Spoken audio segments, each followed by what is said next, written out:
Hola, soy Luis Manuel Muñoz, magíster en Historia del Arte, licenciado en Arte y técnico restaurador de bienes culturales muebles. Actualmente trabajo en el Departamento de Conservación y Restauración de Bienes Culturales Muebles del Instituto de Antropología e Historia, conocido como CEREBIN, una institución que tiene más de 48 años en funcionamiento, llevando a cabo las tareas de conservación y restauración de patrimonio mueble de la nación.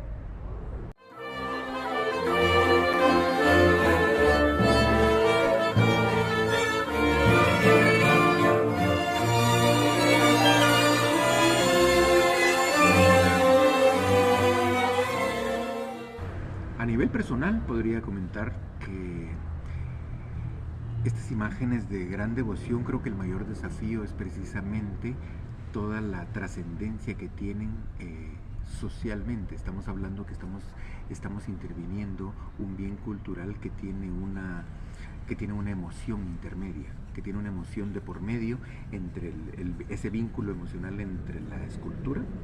Me gusta hacer siempre la devoción entre la escultura patrimonial y la imagen devocional, y nosotros estamos en el medio tratando de hacer un trabajo ético que respete y que sea precisamente ético en cuanto a las técnicas y a los criterios y los procedimientos de conservación y restauración, pero también ético y respetuoso en cuanto a la devoción de la imagen. Entonces ahí es donde creo que termina siendo el desafío más grande, el entender esta sutil, muy sutil diferencia entre lo que puede significar una buena o una mala intervención para ambos campos, tanto para la parte técnica cultural de la escultura patrimonial como la parte devocional o la parte emocional y sentimental de la imagen devocional. Esto creería que también podría traducirse al ámbito general. ¿Cuál es el mayor desafío para los restauradores? Es precisamente ese respeto a la escultura y no imponer criterios personales ni imponer criterios estéticos. Nosotros debemos de conocer la estética, debemos de entenderla y debemos de respetarla. Debemos de respetar esa estética a la que nos enfrentamos, que no necesariamente debe de ser la que conjugue con nuestras preferencias, con nuestros gustos particulares, pero debemos entender que esa es la estética de una época determinada, de un artista determinado, de un momento histórico determinado, y que como tal debe ser respetado. Así que las intervenciones o sobreintervenciones o malas intervenciones pueden repercutir en ese efecto que puede causar para la sociedad.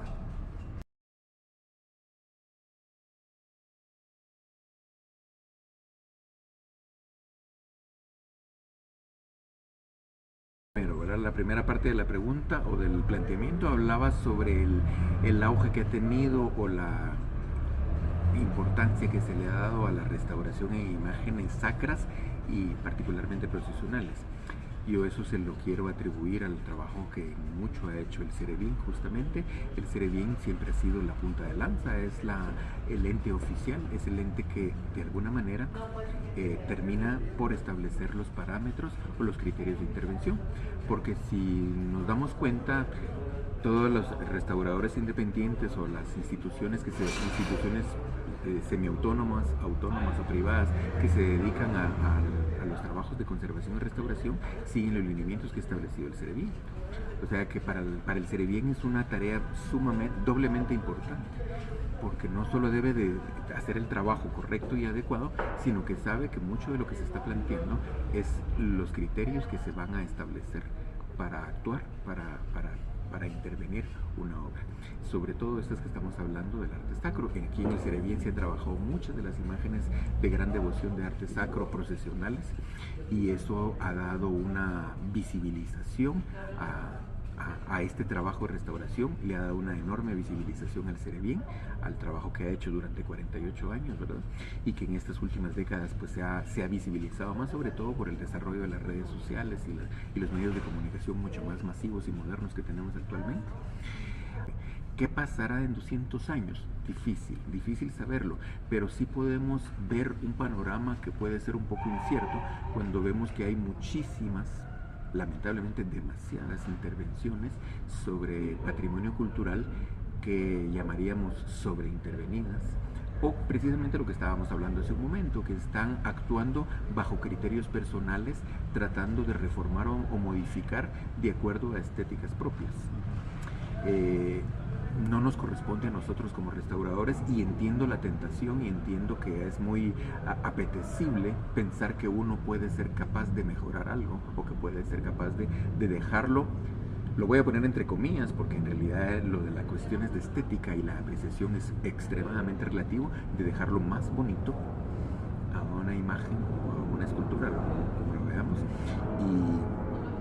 Y esto puede ser muy tentador, pero es muy peligroso, porque estamos alterando lo que mencioné en algún tema anterior que platicamos sobre unicidad, es decir, único, sobre originalidad, sobre autenticidad y sobre la historia que nos está contando, porque estamos modificando esa historia sin un fundamento real.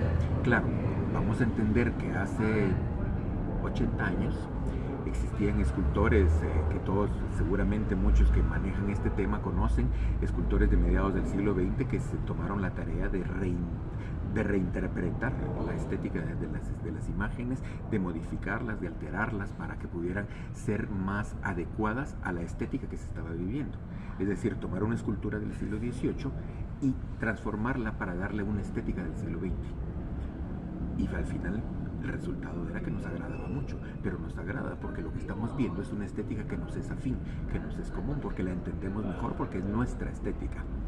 Pero sería más interesante el ejercicio de forzar un poco nuestra mente y entender cuál era la estética del siglo XVIII o del XVII o del XVI, que tenemos afortunadamente ejemplos valiosos y que afortunadamente todavía no han sido modificados o que no fueron modificados en su momento y que pervivieron hasta nuestros días. Entonces eso es importante, entender esta diferencia de las estéticas, y que entonces lo que nosotros hagamos es respetar eso, para que dentro de 200 años, como dice tu pregunta, podamos entender que lo que se hizo estaba bien hecho, que efectivamente nuestro trabajo debe ser reversible en cuanto a que los materiales o los procedimientos pues era lo que teníamos a la mano, era lo que teníamos al alcance, lo que nos alcanzaba en nuestro conocimiento de hoy 2025, pero que en 200 años, podamos encontrar mejores métodos, mejores materiales para que esta obra, en la mayor cantidad de su autenticidad u originalidad, la podamos preservar.